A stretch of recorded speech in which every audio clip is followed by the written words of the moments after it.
Dear students, how are you? Welcome back to online social classroom. In the last class, we learned about the Salt March, Gandhi Irving Branch, withdrawal and relaunching of civil disobedience movement. Today, we shall discuss on the topic how the participants saw the movement. Let us study in detail.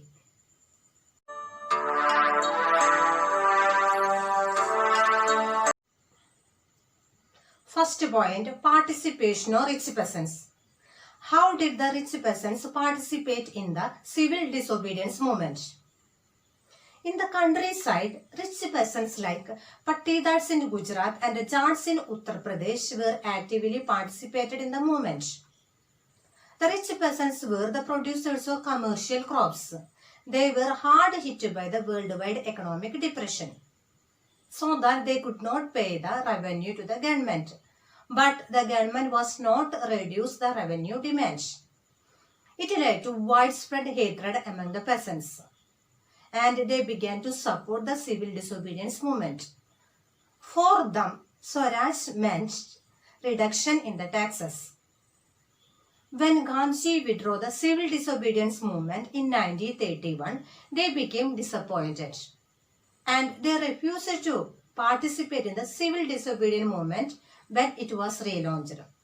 This was one of the limitations of the civil disobedience movement. Second point, participation of poor peasants. Poor peasants were not happy. Most of them were tenants and cultivating the land they had rented from the landlords. As the depression continued, they found it difficult to pay the rent to the landlords. They wanted unpaid rent to the landlord. That means they did not want to pay rent to the landlord. They joined a variety of radical movements led by the socialist and communist. The Congress was unwilling to support the poor peasants because they thought that it might upset the rich peasants. Listen here.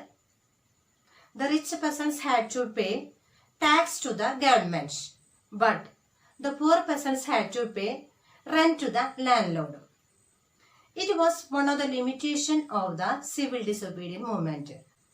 The Congress did not support the poor peasants because they thought that it might upset the rich peasants. It was one of the limitations of the civil disobedience movement.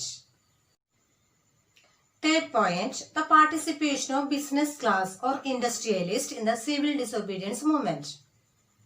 How did the business class participate in the civil disobedience movement?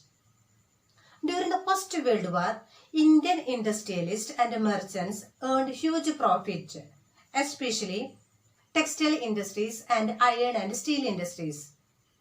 During that time, the Indian factories were called upon to supply war needs, such as cloth for army uniform and iron and steel for making shells and carriage wheels for the war. But after the war, the British tried to prevent the expansion of Indian industries, and they import foreign goods to India. It reduced the demand of Indian goods. The business class wanted protection against the import of foreign goods to India. To protect their interest, they formed Indian Industrial and Commercial Congress in 1920 and the Federation of Indian Chamber of Commerce and Industries in 1927. The two prominent industrialists who supported the civil disobedience movement were Purushottam Das Thakur Das and G.D. Birla. Name the two prominent industrialists, those who supported the civil disobedience movement. They were Purushottam Das Thakur Das and G.D. Birla. They gave financial help to the movement and refused to buy or sell the imported goods or foreign goods. They saw Swaraj as freedom from the colonial restrictions on business, trade and industries without constraints.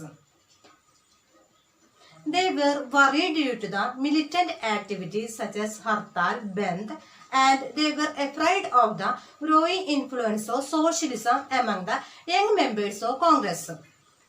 They were not uniformly enthusiastic after relaunching of civil disobedience movement. Dear students, now we studied about the role of business class in the civil disobedience movement. Fourth point, the participation of industrial workers. The condition of industrial workers was very miserable. They demanded better wages and better working conditions. They stayed aloof, means they stayed separately because of the close contact between the Congress and the business class.